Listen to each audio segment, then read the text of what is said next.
Let's get back into the nuclear debate. I did that doco a couple of years ago, said nuclear was the debate we needed to have. It seems to be pretty strong these days, doesn't it? In April, Labor established a committee dominated by their own MPs to inquire into and report on the consideration of nuclear power generation, including deployment of small modular reactors in Australia. Now, Labor obviously wanted to use this committee to undermine the coalition's nuclear policy, but it's not really working out that way for them. Last week, an environmental group called WePlanet testified before the committee.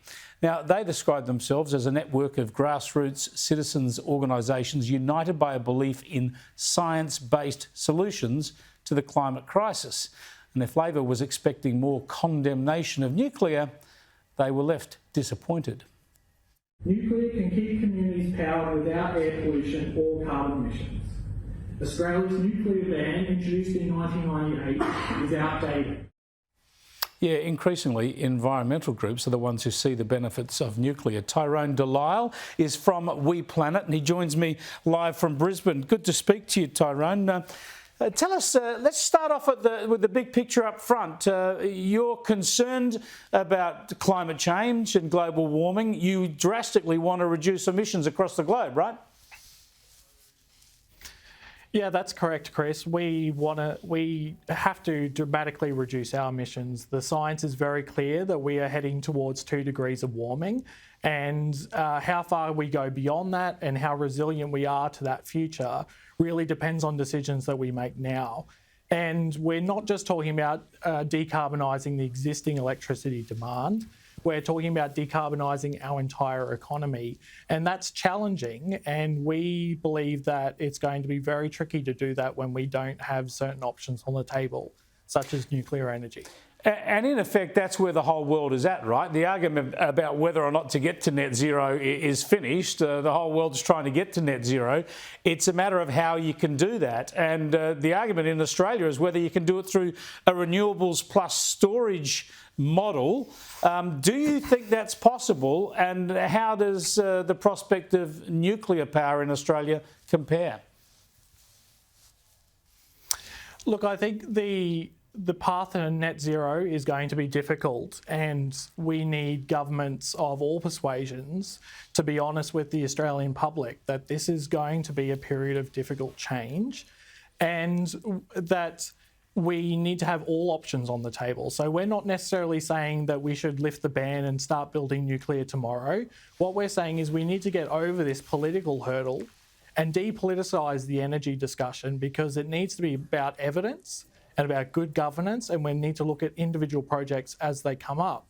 We're already seeing that there is great community concern. We saw from the hearings across regional Queensland with the nuclear inquiry that there is already great concern among communities that these renewable projects are having impacts on biodiversity and community.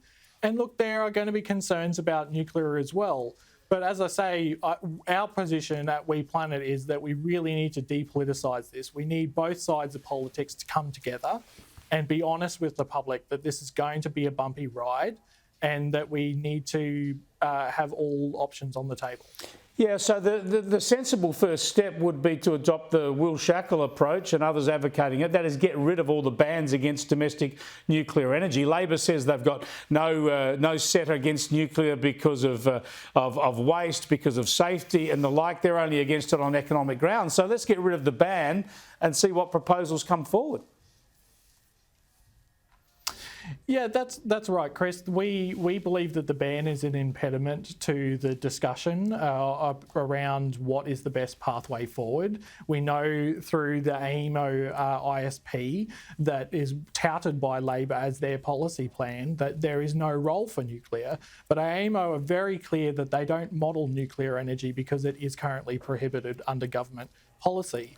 So our view is that we really need to get rid of these bans. We need to depoliticise the energy discussion, and that we need to get facts and evidence into the debate about how we get to net zero.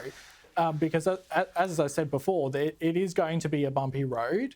We need to decarbonise electricity. We need to electrify everything, our homes, our cars and our industries.